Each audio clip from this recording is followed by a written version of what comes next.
Hi everyone, and welcome back to another Bork No Game video. Today's video is a complicated one because we're going to be covering skills, skill orders, and why some units don't pair together. So let's jump right into this. Go into quest and then go into dungeon as always, because this is the best way to simulate everything, right? So we're going to go here into start and we're going to select two characters in particular.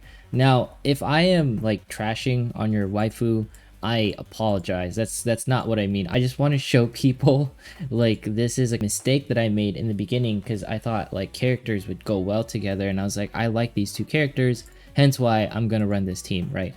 So for example, Maho and Yuki, they have the same exact ability where they both blind the second position. And we're actually going to take a look at my Google spreadsheet afterwards and talk about like why this is so bad. You can probably already tell they're targeting the same exact position, the second slot, right? So watch what happens here where we jump into this fight. We're just going to go over a few things. We're going to set it to a little bit of fast mode, and generally you can see it. We're not going to turn on the auto skills. So you can see right there, Cheetah's already blinded, right? She's the one in position 2, and once we take out the others will be blinded, etc, etc. So now it goes on Ninon, right? So you can see how like pretty much that blind is always going to that second position, but no one else is getting blinded. You can easily tell right there. So let's go ahead and jump over here to the Google spreadsheets where I broke it down some more. You can see here Maho's on the left, and her skill 2, which is this one in particular, is a blind. That is the first skill that she's going to cast, is her blind.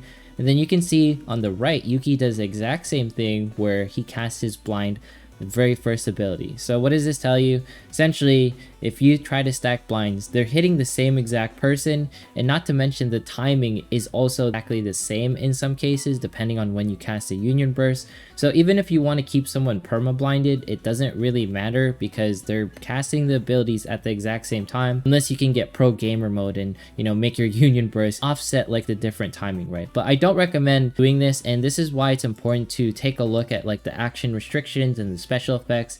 This is Kadadio's compiled notes. If you want to keep a team permanently frozen, permanently like sleeped and stunned and all that stuff, you are probably building a PvP defense team of some sort. Just note that stall teams do not work perfectly as written in Priconne, alright? So let's go ahead and take a look at these two, Kokoro and Monica. Just note that they also have similar abilities where they can both essentially provide buffs. What's something important is that attack buffs and defense buffs, they do stack. So if someone is providing like buffs that are like, beneficial to the team, it is very good. It's just that some buffs, in particular the speed buff, will not stack, all right?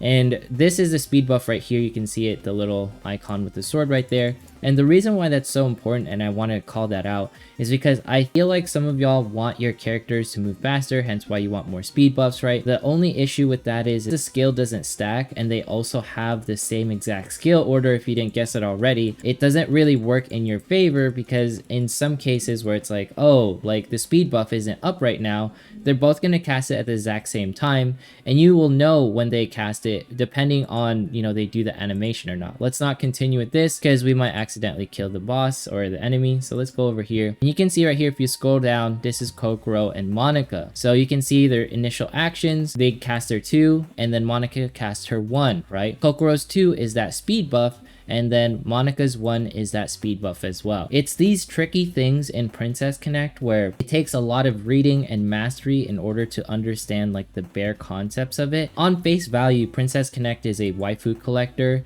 and you could easily stomp through most of this stuff using 3 stars and stuff, but team synergy matters a lot in the case of you want to take a look at your character abilities so they don't mismatch together, alright?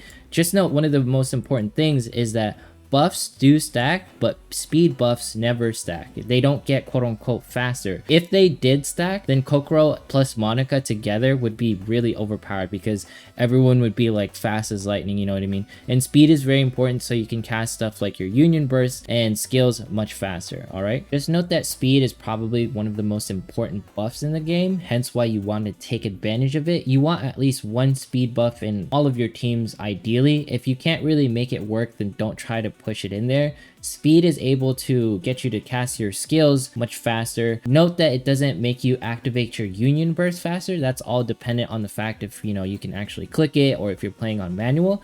It just lets you charge your TP faster since you are able to speed up your actions, right? That's why speed is so important. PvP, it can be quintessential because your enemies have a natural speed boost, if you didn't know. Let's go ahead and jump right here into Mitsuki and Shinobu, and note that debuffs do stack, and then Shinobu has her debuff on her skill 2, and then Shinobu has hers on her skill 2 as well, and also on her union burst, alright? So a couple of things if you didn't know, when debuffs stack, it is only up to the 100 number degree. What does that mean? Mitsuki and Shinobu or Makoto do any sort of debuffing, they have a multiplier, or they have a number preset. For example, I believe Makoto's is around like 70 or 60 or 50, something like that, and then Mitsuki is at like 80. Now the problem with that is if you are casting like the defense debuffs and you go over the 100 number, you have technically gone over the threshold when the skill is supposed to be activated.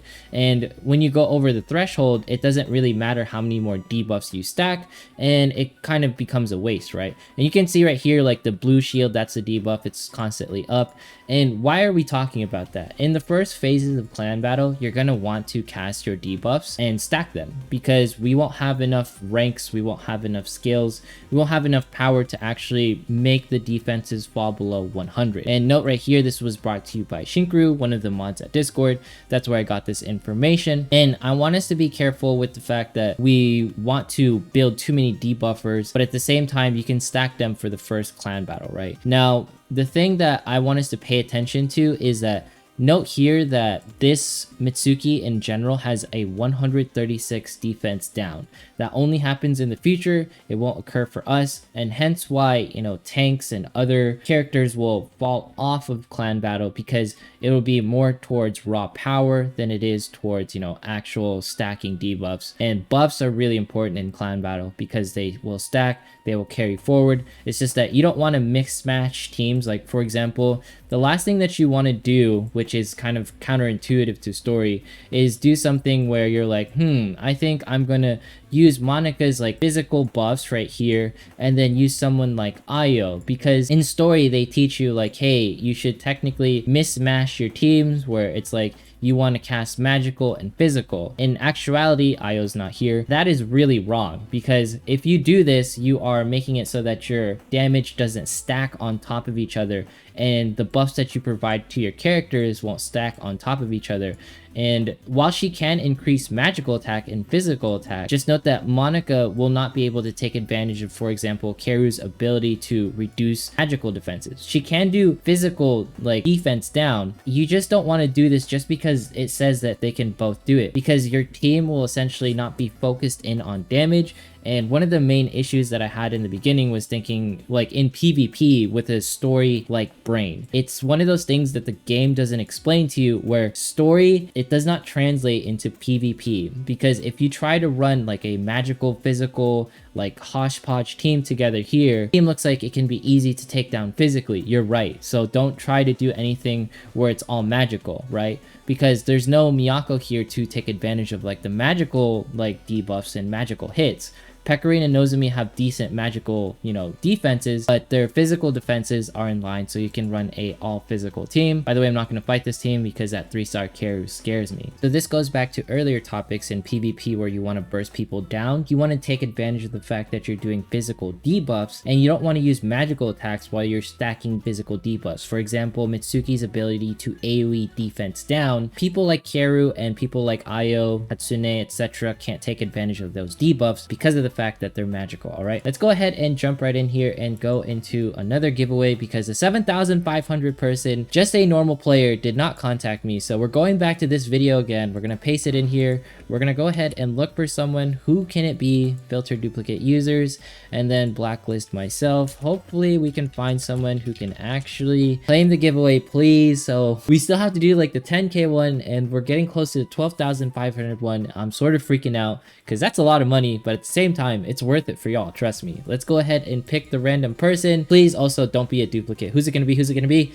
Yami Yosef. Comment. With the comment, make sure to contact me for the 7,500 We still got to do the 10k one in a couple of days, and we're probably going to do the 12,500 one if you guys keep smashing that sub button. By the way, if you made it this far into the video, consider subscribing, leaving a like, dropping a comment. I greatly appreciate everyone supporting the channel. It's been so amazing, everything's going on. I've been a little bit busy, that's why I haven't been doing double uploads. I apologize for that. I'll get to it as soon as I can. One of the things that I have to say before I end the video is teams do not translate into each other. Story in particular or main quest is more about tanking and mismatching damage.